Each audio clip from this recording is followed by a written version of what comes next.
미중 무역 갈등이 다시 불붙으면서 주말 사이 가상자산 시장에선 사상 최대 규모의 청산 사태가 벌어졌습니다. 오늘은 도널드 트럼프 미국 대통령이 SNS를 통해 중국의 유화적인 모습을 취하자 전반적으로 회복되는 모습을 보이고 있긴 하나 일시적인 반등으로 당분간 가상자산 시장은 주춤할 것이란 분석도 나오고 있습니다. 자세한 내용 증권부 이민재 기자와 함께 알아보도록 하겠습니다. 이 기자, 이번 사태 규모 역대급입니다. 원인이 뭐였습니까? 일단 이번 사태를 보면 이 무역 갈등 대내외 불확실성이 커지는 가운데 이 가상자산 가격이 급격히 하락을 하면서 발생을 했습니다. 상승에 이제 베팅한 레버리지 투자자들 같은 경우에 포지션이 일제히 청산이 되면서 하락이 가속화가 됐고 또 일부 알트코인은 90% 넘게 급락을 했습니다.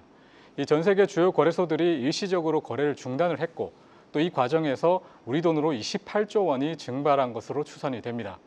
이 청산은 투자자가 유지해야 될 증거금보다 가격이 떨어질 때 자동으로 자산을 매도하는 구조로 레버리지 거래가 많을수록 청산 규모가 커질 수밖에 없습니다.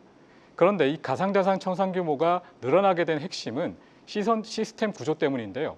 이 전통 자본시장의 선물은 만기가 있지만 이 가상자산은 영구 선물 같은 경우에 24시간 거래가 되는 특성상 만기가 없습니다. 따라서 위험이 만기마다 해소되지 않고 계속 쌓이는 구조입니다. 이 때문에 작은 가격 변동에도 청산이 연쇄적으로 일어나서 규모가 커졌습니다.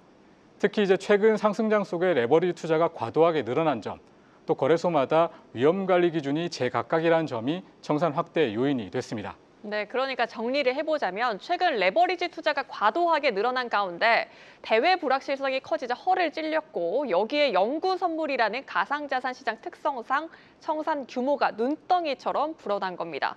그런데 이 기자, 우리가 안전자산으로 인식하고 있는 비트코인마저도 크게 하락을 했거든요. 사실 이럴 때 금처럼 안전자산은 사실 오르기 마련인데 왜 디지털금이라는 비트코인은 못 버틴 건가요? 이게 보면 금 같은 경우에는 화폐적 성격뿐만 아니라 일종의 또 기술적인 수요가 있기 때문에 불확실성에서도 안전자산으로 평가를 받습니다. 이 비트코인 역시 ETF 성장과 이 제도 편입 논의로 안전자산으로 보는 시각이 늘고 있습니다. 다만 이제 시장 구조가 좀 복잡하고 변동성이 크다는 점이 변수를 만듭니다. 대표적으로 최근에 이 교차 마진 거래가 빠르게 확산된 것도 비트코인 하락의 원인 중 하나입니다. 이 교차 마진은 증거금이 이 보유 자산까지 청산 대상에 포함되는 방식으로 하락 시 투자 손실이 빠르게 확대될 수 있습니다. 예를 들어 중소형 알트코인 선물이 청산돼서 증거금이 부족하면 보유 중인 비트코인까지 잃을 수가 있습니다. 일부 투자자들은 자신이 교차 마진을 사용하고 있다는 사실조차 몰랐다고 말합니다. 이 중소형 코인이 위험 자산으로 분류되는 상황에서 비트코인만 버티기도 어려운 구조입니다.